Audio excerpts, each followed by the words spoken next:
Turning our attention to the international papers then, Florence with us here on set. You've been flicking through them all, starting off great heavily into the Greek press today. Of course, the Greek leaders are agreeing on forming a coalition and George Papandreou on the way out. That's right. We're going to take a look at some of the headlines in Greece today, starting with the centre-right paper Kathimerini says that a new government has been formed with the threat of returning to the drachma. Now, following on to Ethnos, which is a more centre paper, they say that there's a historic deal for a coalition government, so I guess a little bit more factual there.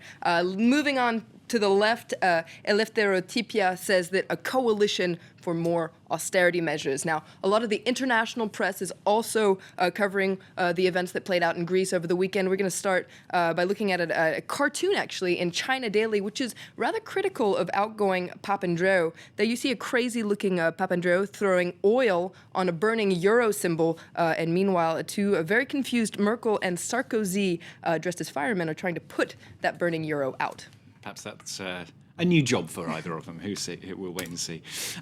Interesting piece you pulled out as well in the International Herald Tribune, talking about the philosophy of economists and how that's going to have to change. Yeah, absolutely. It's a piece by two economists, actually, that say wanted world philosophers. Now, they start by looking at the Occupy movement, which has been drawing a lot of criticism for failing to offer an alternative vision. But according to the two economists, they say that they aren't the only ones that are lacking perspective. Economists themselves need to come back to the basics and explore this idea of a vision of the system that we're working in. They say that economists need to start thinking again in terms of competitive economic systems. According to the article, as right now there's just one vision, which is that globalization has created a single system of capitalism that's driven by international competition. But once again, they need to come back to the basics. The economists, according to this article, are too focused on the small problems, and they need to kind of widen their view and really just think about the basics of the economic system that we're in. They need, according to the article, they need to discuss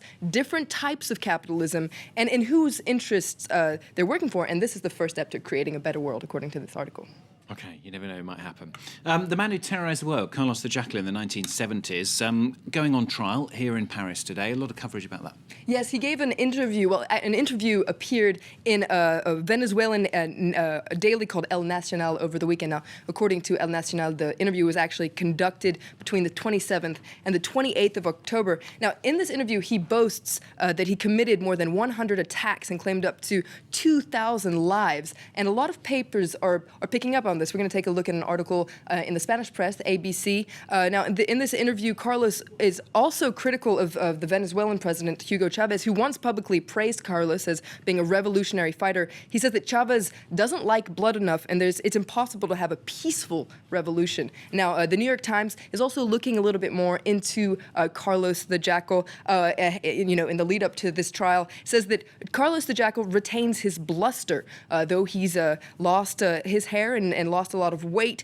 He has lost little of his bravado. And there's an interesting little detail in this article in the New York Times. It says that he's standing on trial for 4 bombings conducted between 1982 and 1983. Prosecutors say that these bombings were carried out in his own personal vendetta against the French authorities because he was trying to get his girlfriend at the time, a certain Magdalena Kopp, freed. Now, she later wrote a memoir in 2007 saying that he still lives in his own world. Someone needs to tell him the truth. So kind of ouch detail there coming out from his ex-wife.